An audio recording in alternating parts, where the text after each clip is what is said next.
Okay, this is one of two 3-inch square, 8-foot long posts that I have. At the other end there, I'll show that in more detail, but that's a winch that I've attached to that end. I'm going to use a winch to put tension on my cable as opposed to using turnbuckles. And so what I'm doing here is so that this is not permanently installed, and I don't have any trees in my yard.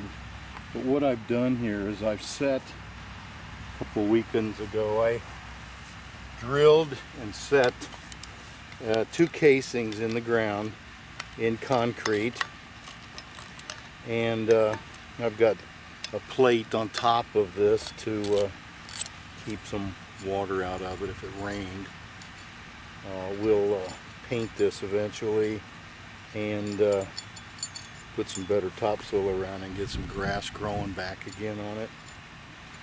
But so the idea here is I will set these upright posts down in the casing, and it'll stop 2 feet down.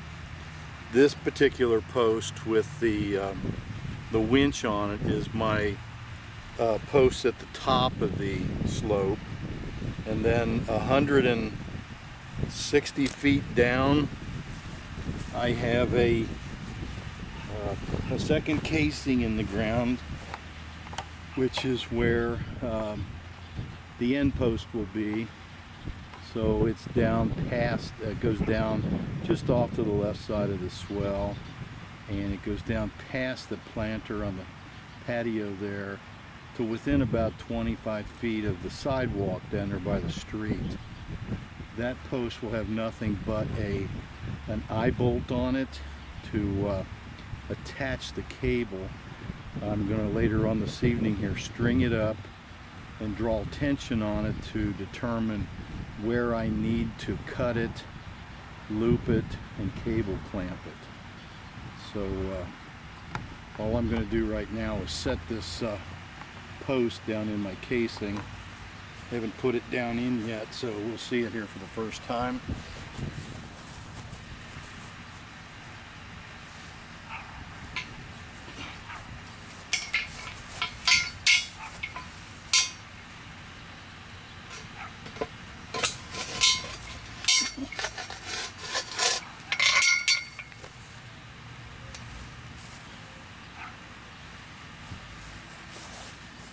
Alright, so that takes care of that.